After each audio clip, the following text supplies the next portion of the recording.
Let me see if my stuff works here. Yes. Okay, great. All right, quote man. I know it's not the right thing to do, but please grant me my selfish request. I don't even want to say it's Goku. I want to say it's, oh my gosh, I'm going to butcher his name, and I feel so bad about that. Butcher what name? The name's right on the screen. No. He doesn't want to say Goku.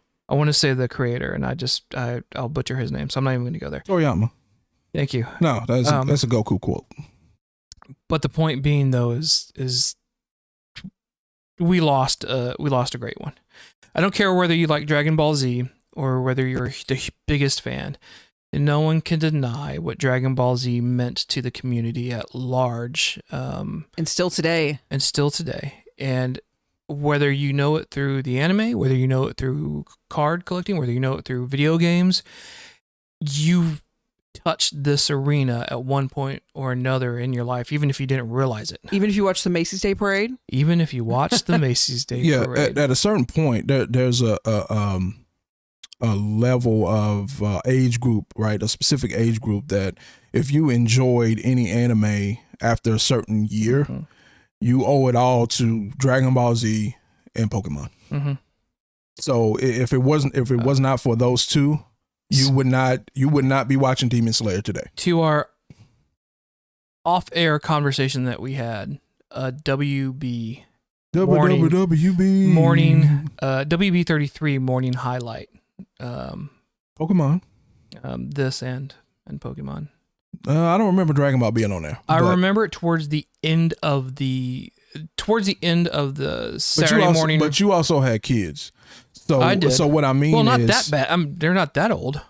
My kids are not old enough to have been at the beginning of this.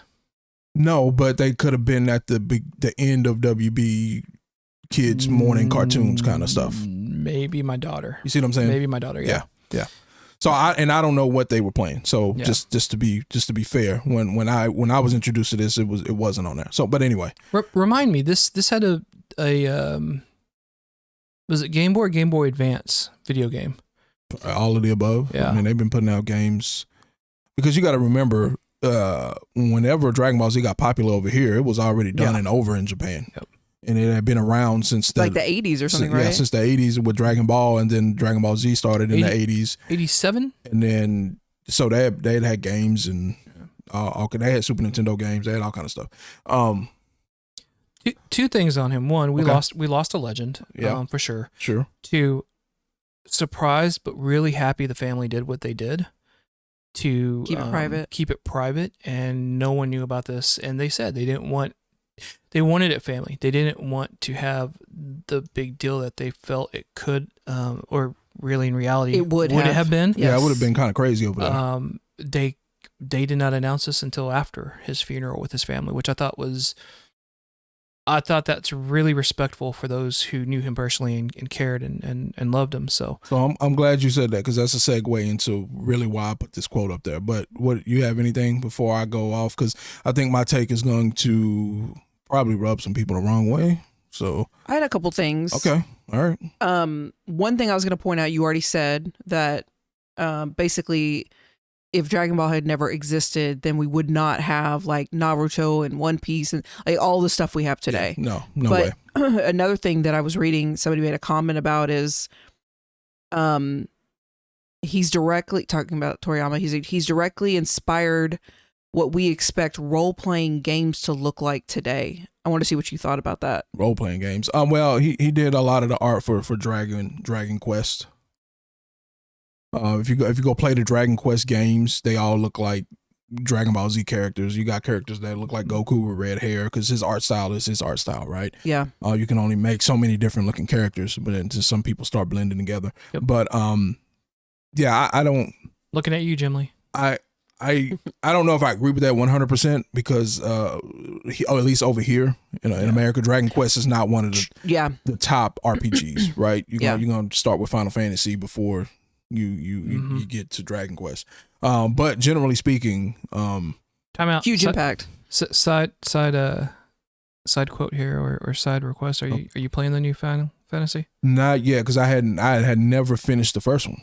Gotcha. Okay. Because of the pod. So I finally finished the first one. I'm halfway through the DLC now. Gotcha. With Yuffie, and then but I do have it. So, all right, back to our normal show. Okay. The other thing I was going to mention that was said here is we certainly wouldn't have had America's largest distributor at the time, Funimation. The entire fandom landscape would look different without this. Yeah, that's true. Yeah, agreed. Yeah, I mean it's kind of like Xbox with Halo. Mm-hmm. Like if anything, whatever you think about Xbox right now, doesn't matter, good, bad, or whatever it looks like, whatever your experiences have been with Xbox, right? If it wasn't for Halo, there would be none of that. Mm-hmm. And it's the same. It's the same thing here with Dragon Ball Z. But in case those of you who are listening who hate our take on the Xbox, right there, listen to that. Yeah.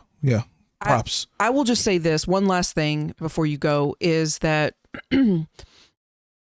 I had heard of Dragon Ball Z because my younger brother was into anime in the late 90s and I didn't know what he was talking about. I was just like, he was into Pokemon and Dragon Ball Z.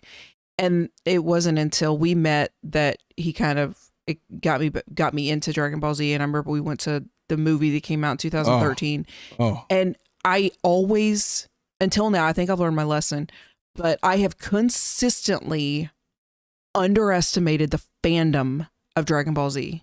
When we were getting ready to go to that movie, I remember I was like, it's not going to be crowded. I mean, and we get there. I think this was before assigned seating.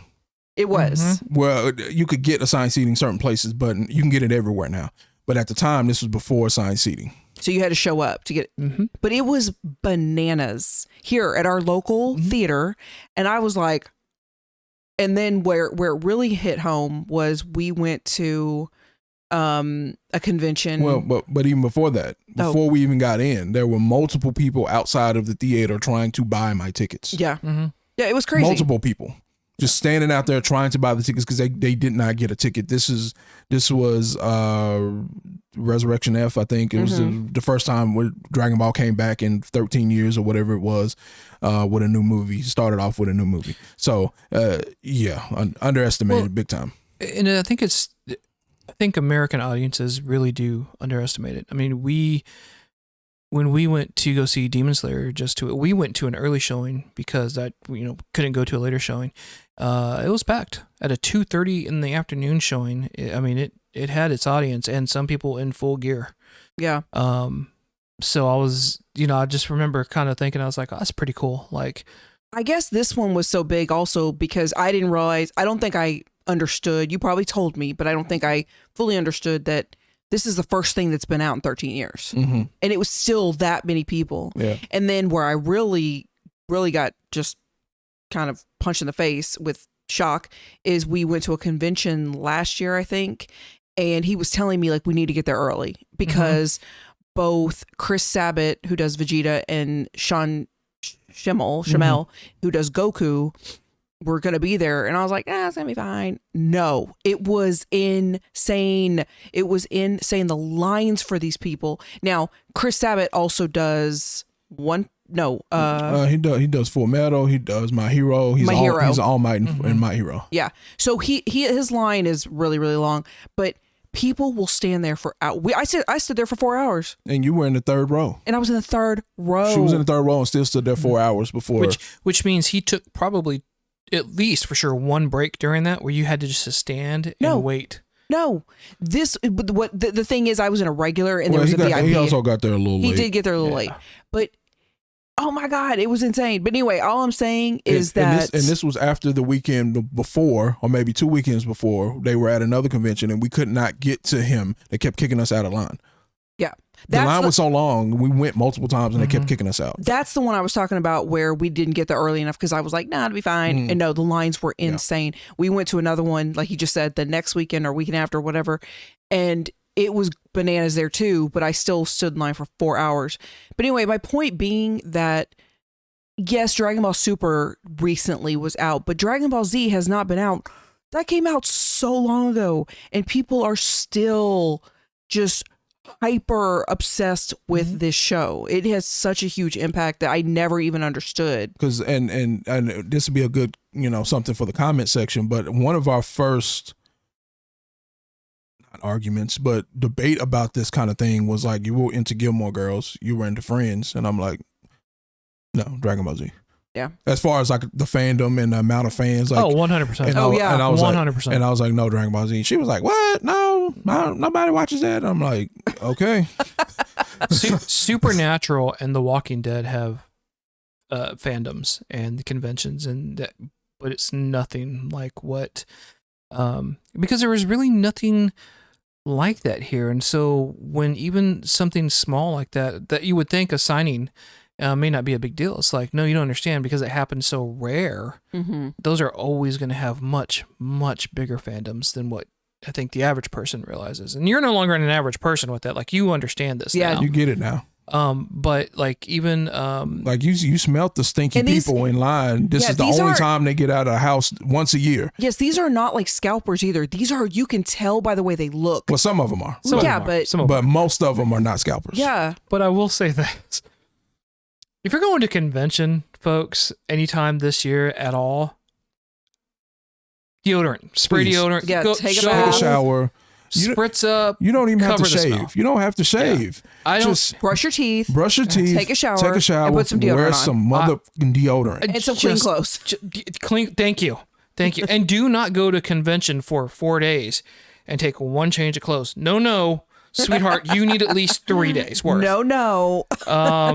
Yeah, that's always been fun, because there's nothing better when you're at a convention rummaging through stuff and someone walks by you with your face at ass level because you're rummaging through the bottom portions. Yeah. And you just catch a whiff. It's happened a couple times. It's so bad. It is so bad. It's happened a couple times. Okay. So let me get to the reason I put this, because I don't like to come on the pod and be phony. I think generally speaking, I'm never phony on the pod. If I'm phony, it's just me holding back.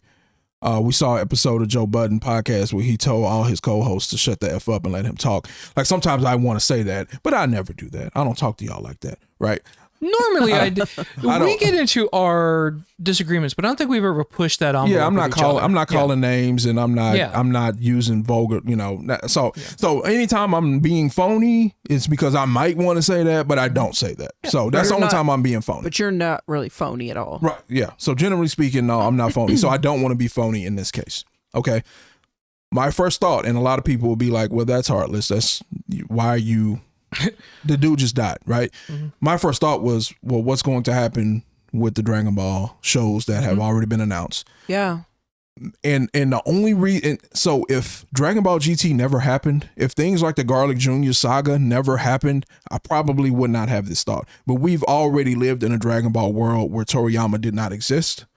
And it wasn't good. And companies, like Dakota Johnson said, were the ones doing the creative. Yeah. Because he wasn't involved. I don't think, it wasn't great. It was bad, right? I don't think that's heartless. Well, I can see how somebody might take it that way. I said the same thing when Heath Ledger passed. I was like, crap, what are they doing for The Dark Knight 3 at the time? Right. You know, because you're a fan. Yeah. And I think real fans, it's that love of their work so much that it is a question, and it's a valid question. What are they going to do? Well, but what I'm seeing online is so much of the somber, I'm so sad. Yeah. Are you sad? RIP. No, I'm not sad. I'm respectful. I'm respectful, but I'm not sad, and the reason I'm not sad is because I don't have a direct connection with him. Yeah. I don't know anything about him. I could Google it probably, but it's not like he is somebody that's on our TV screen or has ever been on our TV screen. Yeah. Like, it's the connection is not there. I'm grateful that he created this, that created everything, right? Yeah. To a certain extent, right? There was anime before, but we just talked about it, right? Everything after Dragon Ball Z blew everything up over here, right? I'm grateful because I am a gamer, not quite otaku, but I'm closer to an otaku than some other word that I don't know. Whatever I am, Dragon Ball Z, right? It influenced all of that. So I'm grateful for that. But it's just like, I don't know him personally. And just the way I am personally, I saved that emotional energy for something that hits home. I can tell you right now, there have been family members who have gone to the next stage of whatever, that becomes.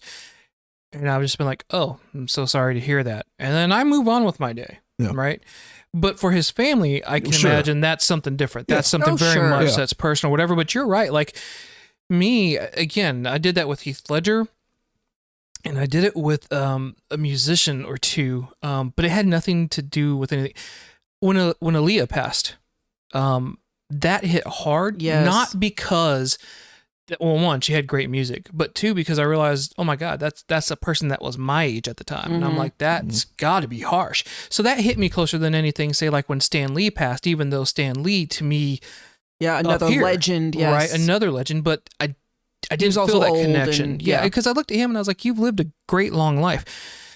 I don't think he was, how old was he? 68. Yeah. So, I mean, it's not that he had a short life, and I think he still passed young, but he had the opportunity to do a lot. And I think if you can do a lot and have that presented, I think it's good. I think it's respectful, but I don't think it's heartless of anyone to be like, oh my God, why are you looking at what's going to happen? And it's like, because I do respect the guy, like what's going to happen to his greatest work. Right. And then I think it's also a situation where if I were the family, like I would appreciate people feeling a certain way. Right. But also it's like a lot of people out here acting like they knew him. Yeah. So if I were the family, I kind of, and which is probably why they had the private, right? So it's I feel like it's almost a level of disrespect when you come out here talking about a person as if you knew them. Yeah.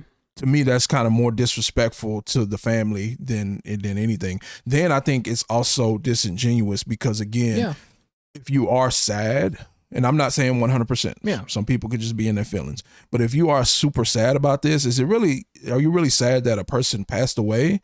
Or are you sad that you might no longer get the entertainment that you've been getting from this person? Or are you sad just to grab attention? Yeah, or the intention thing. So I'm thinking more likely what's really happening is you're sad that you're no longer going to be able to experience the entertainment and things that this person, and I say entertainment just because it could be a actor, it could be a musician, it could be a whatever. So the real connection you have is absorbing their form of art, and you will no longer be able to do that to a certain extent. Is that why you're really sad? Yeah. Then just say that. Yeah, I think it's a mixture. I think there's just a mixture of how people react to things. Because some people they're probably just think very highly of him because they love Dragon Ball Z so much. They're like, man, this guy, like he's a genius. And it could be some people are just like, that's so sad that he's gone. You know what I mean?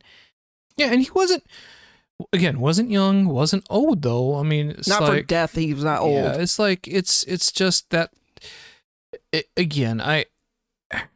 About the only people I cannot stand are those that are crying over the fact so that people can focus on them, and that's the one that gets me the most. Like, don't be a douche. Yeah. Now, this isn't about you. It's not about your time or whatever. I'd rather you do the crap.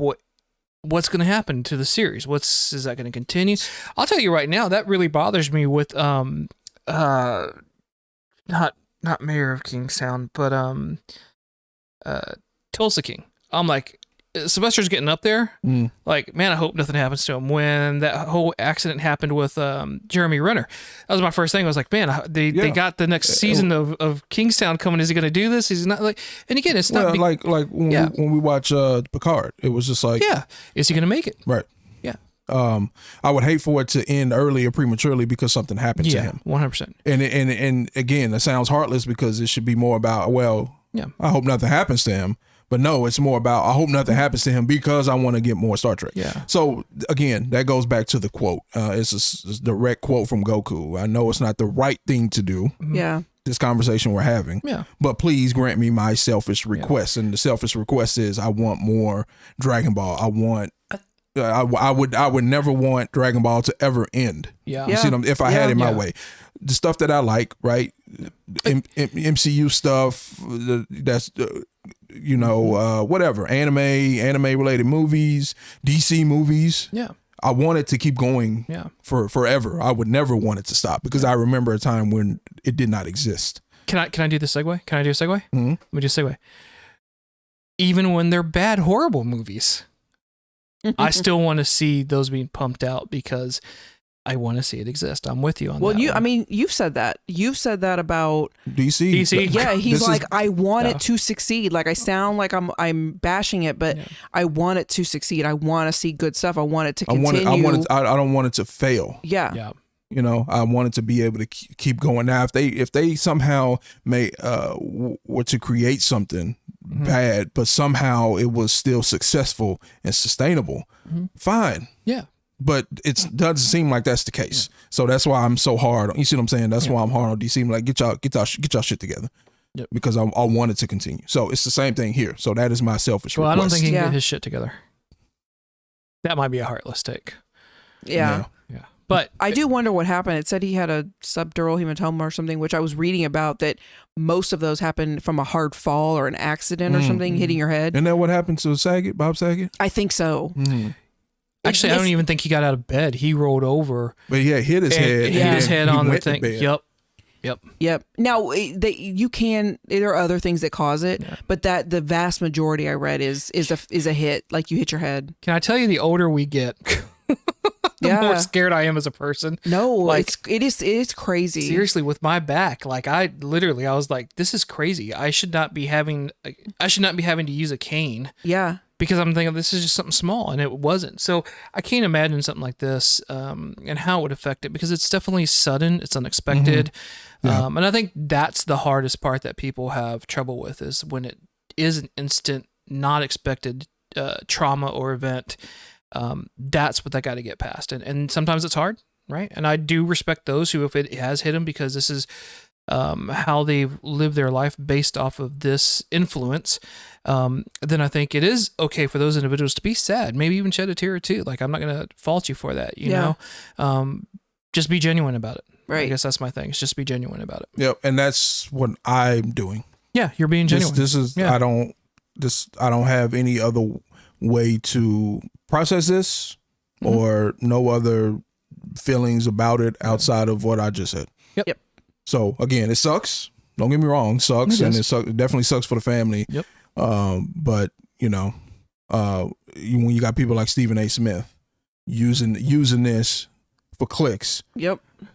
You saw that? Did you see the clip? I don't like Stephen A. Smith. No, but yeah, I've don't seen like him part. either. I saw the first 10 seconds of it, and I'm scrolling past it. Yeah, I don't even want to see it. So he's talking about this man like he knows anything about Dragon Ball Z, or like as if he knew him. Yeah. But then when it came time for the question, who are you picking in a fight, Goku or Vegeta? He didn't even pronounce Vegeta's name correctly. No. So it's just like, come on, bro. Anyway, y'all ready for round 3?